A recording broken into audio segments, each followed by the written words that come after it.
l'agence So Wine présente So Wine Talks.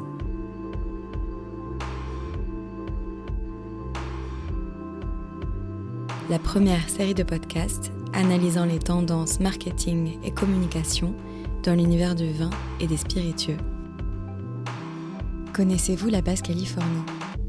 Dans le prolongement de la Californie, la péninsule longue de 1200 km sépare le Pacifique de la mer de Cortés.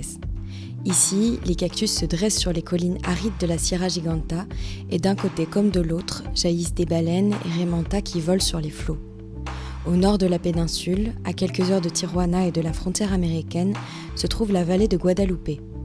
Première vigne plantée par les jésuites en Amérique latine, la vallée fait aujourd'hui la fierté du Mexique et représente plus de 70% de la production vinicole du pays.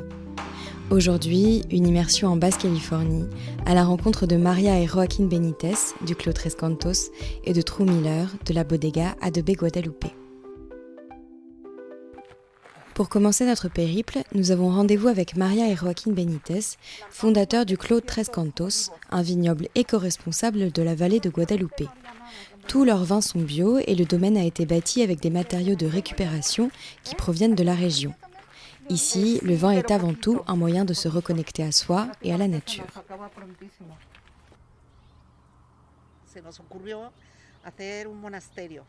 Nous, depuis le début, on voulait faire un monastère. Parce que nous avions un lieu tranquille où le silence primait sur tout. Où on avait la possibilité de juste contempler, où on se donne le temps. On cherchait cette manière d'être slow, de faire des choses avec tranquillité. Alors on s'est dit, on va créer un monastère, mais un monastère atemporel. Donc l'idée c'était vraiment ça, fonder un lieu où les gens viennent se relaxer, oublier le stress des mauvais jours, où ils peuvent se réénergiser. D'ailleurs on a mis beaucoup de pierres de quartz sur le sol comme dans les murs, pour l'énergie. C'était ce qu'on voulait, un lieu comme une respiration. Il faut décrire ce lieu. De grandes pyramides en pierre qui rappellent les temples mayas pour le mysticisme, une cour avec un brasero et de grands fauteuils qui invitent à la confession, des bungalows en pierre ouverts sur la vallée pour la méditation, une table d'hôte en bois massif pour la convivialité. Ici, tout est fait pour prendre le temps, avec le vin comme centre de l'expérience.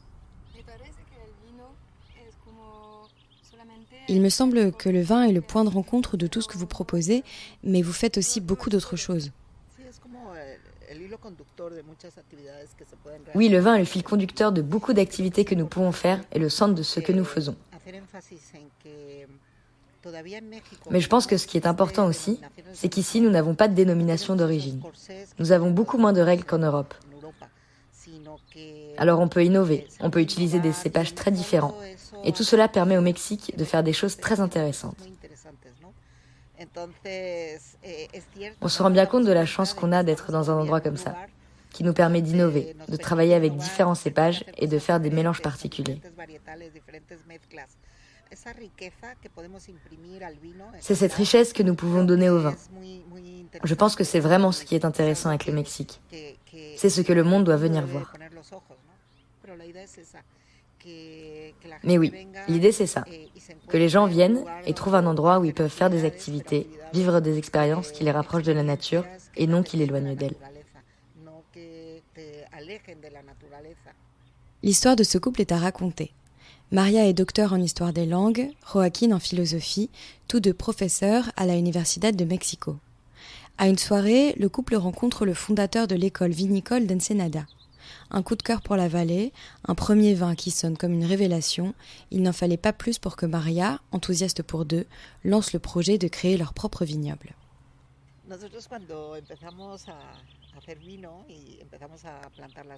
Nous, quand on a commencé à faire du vin et à planter nos vignes, on ne voulait pas planter les cépages qui étaient à la mode ici, mais ceux qui s'adaptaient le mieux au terroir. Ici, on a du granit et du sable, et des températures qui parfois ont atteint 50 degrés. Il fallait aussi qu'ils s'adaptent au manque de pluie, au manque d'eau. Alors on a choisi le Carignan, la Grenache, le Petit Syrah et le Tempranillo. Et au moment de choisir nos cépages blancs, nous avons choisi le Chenin blanc, parce qu'ici, tout le monde travaillait le Chardonnay et le Sauvignon blanc. Alors que le Chenin blanc fait partie des variétés les plus emblématiques de Basse-Californie. On voulait pouvoir dire aux gens, oublie ce que tu as déjà goûté et goûte ça. Et tous les vins que l'on élabore sont faits avec cette philosophie. Des vins uniques, des vins de la terre de Basse-Californie. Ici, les vins sont bio et bons, mais donnent aussi à réfléchir. Chaque vin a un nom de concept philosophique. Par exemple, leur premier vin a été baptisé Résilience, parce que le couple voulait un vin où l'on retrouve beaucoup le fruit. Un fruit qui a été arraché à la vigne, pressuré, fermenté, enfermé dans une cuve, puis dans une bouteille. Et un fruit que l'on retrouve finalement dans le verre. Joaquín.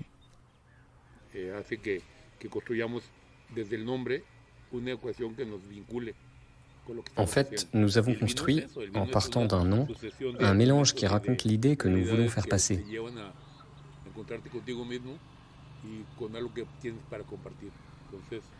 Et le vin, c'est ça. C'est une succession d'arguments et de réalités qui te permettent de te rencontrer toi-même et d'éléments à partager. Et pour moi et Maria, boire du vin, c'est boire des sentiments, une histoire, c'est partager un moment. Et sur une table, ensemble, se rendre disponible pour partager des idées avec un autre. C'est la philosophie appliquée au vin. Et c'est cela que nous faisons. Allons visiter les chais. Ici, tout est étudié pour le respect du lieu et le bien-être du vin.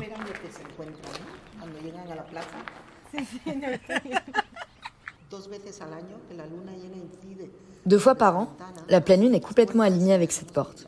Alors quand c'est le cas, on l'ouvre complètement pour que la lumière de cette lune si spéciale baigne les fûts.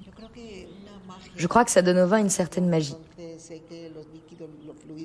Et puis c'est sûr que les liquides, les fluides, sont très influencés par les marées, par la lune. Alors nous, on ouvre cette porte à la pleine lune. Pour nous, ça fait partie du soin qu'on apporte à nos vins. Oui, pour nous, c'est ça aussi, élaborer du vin. Et pourquoi est-ce que vous avez voulu garder ces grands rochers ici dans les chais ? Ce qui s'est passé, c'est que quand l'architecte nous a dit qu'il y avait des grandes pierres dans les chais et qu'on allait perdre 40% de l'espace, on s'est dit que quoi qu'il arrive, il fallait laisser la nature telle qu'elle était, lui laisser son espace. Alors on a décidé de les laisser là, de respecter la Pachamama, la mère nature. Et vous pensez que ça aide le vin à grandir ? Bien sûr, sans aucun doute. Il y a peu de temps, j'ai lu un article très intéressant qui dit que le vin est influencé par certains matériaux, la pierre et le bois, et que le vin, le bois et la pierre échangent des énergies pour que le vin obtienne une certaine magie, un certain magnétisme. Entre la production de vin et la création d'un lieu de méditation, Joaquín et Maria n'ont pas voulu choisir, un peu comme la vallée. Originellement, la vocation de la vallée, c'était la viticulture-viniculture. Et peu à peu, on a vu une autre orientation arriver, une vocation touristique. Alors il y a un bras de fer entre les deux en ce moment. La vallée cherche son équilibre afin qu'elle ne perde jamais sa vocation originelle et que l'on puisse quand même profiter de tout cet afflux touristique qu'il y a aujourd'hui. Aujourd'hui, on cherche encore cet équilibre. La vallée s'équilibre en effet entre production vinicole de qualité et un tourisme toujours plus luxueux. Si chez Tres Cantos on recherche la déconnexion et la méditation, chez Adobe Guadalupe on cherche l'expérience luxueuse au cœur de la vallée viticole. True Miller, fondatrice de la bodega Adobe Guadalupe.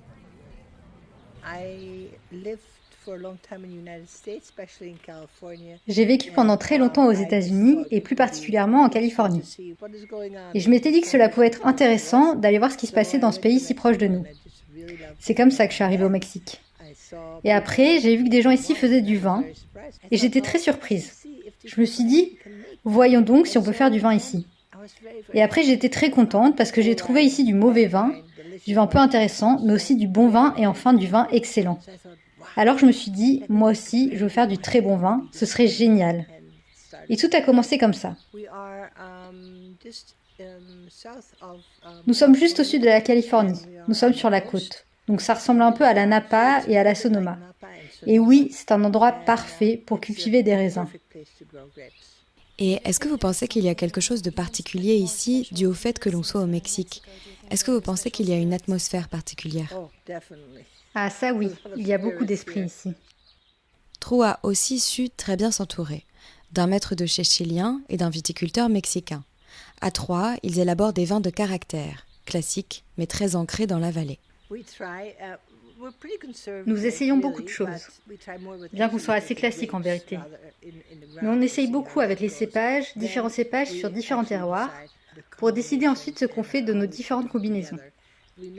Toutes nos décisions partent des raisins que l'on cueille aux vendanges. Ici, on fait du vin, mais on reçoit aussi. Le domaine Adobe Guadalupe est somptueux. Une grande bâtisse de pierre qui entoure une fontaine, dans les jardins une piscine, et derrière un parc avec des chevaux. Trou voulait créer une véritable maison de famille, où l'on vient très nombreux et où l'on peut passer du temps pour se retrouver. Au-delà du vin, nous avons une maison magnifique. C'est un ami iranien qui l'a conçue. Il m'a dit, tu vas faire du vin, tu as besoin d'une maison qui soit magnifique et qui puisse recevoir ton vin. Nous avons 6 chambres, c'est une somptueuse maison perse. Mon ami a fait un super travail. Je n'ai jamais rien voulu changer. Je l'adore telle qu'elle est. Vous avez aussi un restaurant ici. En quoi est-ce que la gastronomie est importante dans votre conception du vin ? Très très importante. Nous avons eu beaucoup de chefs différents. Je cherche toujours de jeunes chefs qui viennent d'ici et nous servons le dîner tous les soirs.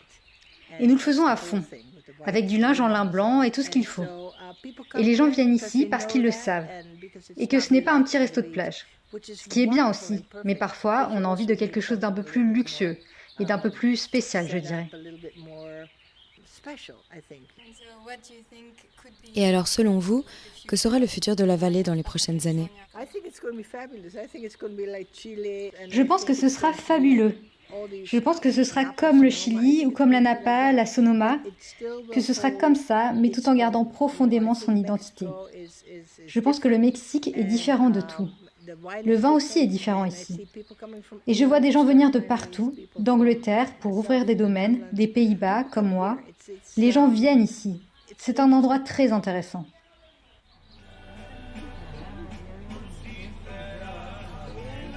Il est temps de quitter la vallée, en musique toujours, on est au Mexique. Entre vins innovants et œnotourisme qui attire les voyageurs de la planète, la vallée de Guadalupe écrit une autre page des savoir-faire mexicains. Parions qu'avec un climat comme celui-là et la culture mystique des Mexicains, la vallée de Guadalupe n'en a pas fini de nous étonner. Cet épisode a été produit par l'agence SoWine, réalisé par le studio Encore. SoWine Talks reviendra dans quelques semaines pour décrypter à nouveau les tendances de consommation des vins et spiritueux. En attendant, si vous avez aimé cet épisode, n'hésitez pas à le partager sur vos réseaux et à lui donner des étoiles sur vos applications de podcast préférées. À très vite.